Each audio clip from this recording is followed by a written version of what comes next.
Power ગ્રીડના વળતર મુદ્દે ખેડૂતોમાં આક્રોશ। આમોદ તાલુકામાં પાવર ગ્રીડ પ્રોજેક્ટથી અસરગ્રસ્ત ખેડૂતોનો વિરોધ હવે વધુ ઉગ્ર બન્યો છે। યોગ્ય વળતર, ખેડૂતોની સુરક્ષા અને સ્પષ્ટ નીતિ વગર પ્રોજેક્ટ આગળ વધારવાના પ્રયાસો સામે ખેડૂતો મેદાનમાં ઉતર્યા છે।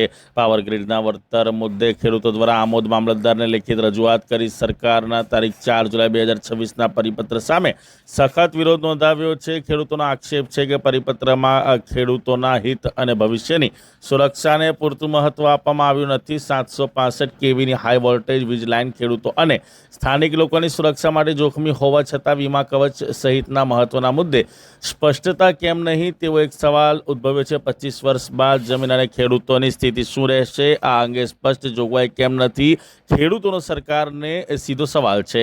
પાવર ગ્રીડ પ્રોજેક્ટના કોમર્શિયલ હેતુ સામે પણ ખેડૂતો દ્વારા ગંભીર સવાલો ઉઠાવવામાં આવ્યા છે। પીએમઓ દિલ્હી, સીએમઓ ગાંધીનગર, ઉર્જા મંત્રાલય અને ભરૂચ જિલ્લા કલેક્ટર સુધી રજૂઆતો છતાં પ્રશ્નોનું કાયમી નિરાકરણ ન આવતા ખેડૂતોમાં ભારે નારાજગી જોવા મળી રહી છે।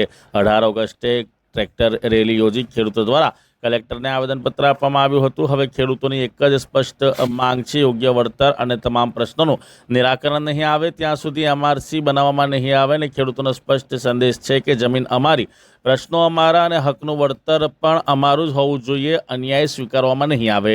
હવે સવાલ એ છે કે ખેડૂતોની રજૂઆત બાદ સરકાર ક્યારે જાગશે? શું ખેડૂતોના તમામ પ્રશ્નોનું યોગ્ય નિરાકરણ આવશે કે પછી ખેડૂતોને ફરી આંદોલનનો માર્ગ અપનાવવો પડશે? તે તો આવનાર સમય જ બતાવશે। જય હિન્દ, જય ભારત। આજે સમગ્ર આમોદ તાલુકાના ખેડૂતો મામલતદાર ઓફિસે એમઆરસી બાબતે જે બોલવામાં આવેલા હતા એ બાબતે સમગ્ર ખેડૂતો હાજર રહ્યા હતા। અમે મામલતદાર સાહેબને એક અમારો એમઆરસી બાબતે જવાબ આપેલો છે કે સરકાર અમારી ઉપર 1885 જે અંગ્રેજો સમયનો કાયદો લાગુ કરવા માટે પહેલાં તો એને નાબૂદ કરે, ત્યારબાદ જે પરિપત્ર 4/7/2026નો છે એની અંદર ખેડૂતો માટે કોઈ વીમા કવચનો ઉલ્લેખ છે નહીં, બરાબર।